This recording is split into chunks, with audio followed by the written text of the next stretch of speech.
A moment of triumph, the declaration of Europe's newest independent state, has quickly become the cold reality of what Catalonia's separatists were always likely to face in their historic collision with Spain. Within hours of the parliament in Barcelona voting to break away on Friday, the would-be Catalan Republic was hit by might of the Spanish state. Rather than leaving Catalan leader Carles Puigdemont and his deputies running their own affairs, it's left them with little real power and facing potential arrest in coming days as Prime Minister Mariano Rajoy's authorities move in. Mariano Rajoy on October 27, they tried to stage a kidnap and steal part of the community from the people, Rajoy said in a televised national address. Now it's about trying to minimize the damage.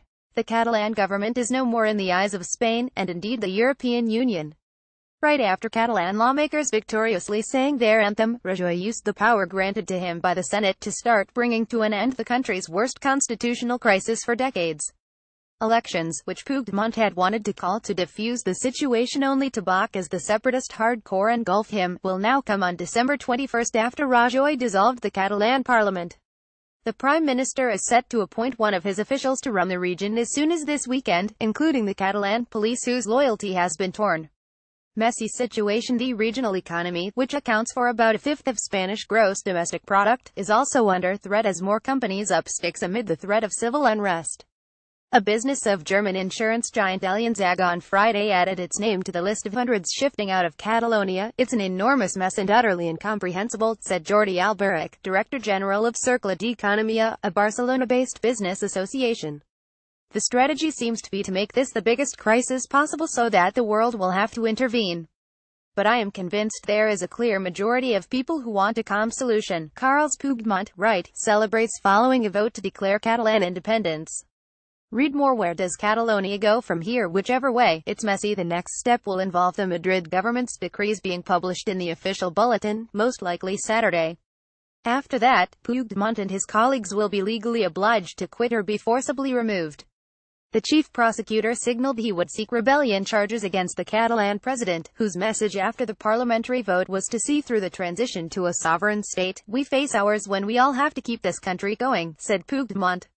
It's a society that has always PC and with civic responsibility to its great democratic challenges. Protesters gathered. The phalanx of pro-independence activists and demonstrators is certainly unlikely to take Spain's dramatic intervention lying down.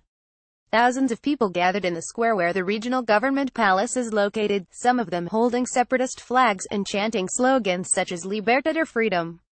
A group extended the yellow, red and blue flag with white star from of the National Police barracks nearby.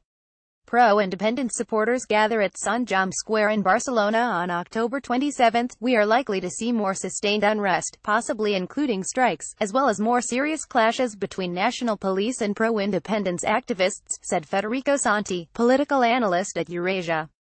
Parts of the regional administration will probably refuse to comply with orders from Madrid. The main signpost over the weekend will be whether the regional government refuses to willingly and PC step down, and then there's the body of support for remaining part of Spain. Opponents of Catalan independence have called a demonstration in Barcelona for Sunday. One group of young people, draped in Spanish and Catalan flags, on Friday tried to head for the central square outside the regional government building where activists were celebrating. They were cut off by regional police with a file of riot vans. What happened? For many Catalans, the turbulent events of the past 48 hours were just sinking in as they braced for the inevitable reprisals. They would be forgiven for asking how they got here. Read more. A quick take explainer on Spain's smoldering separatists. Years of pro-independence campaigning escalated with an unofficial referendum on October 1 as Spanish national police beat would-be voters and stormed polling stations. But any moral high ground was never anchored in law.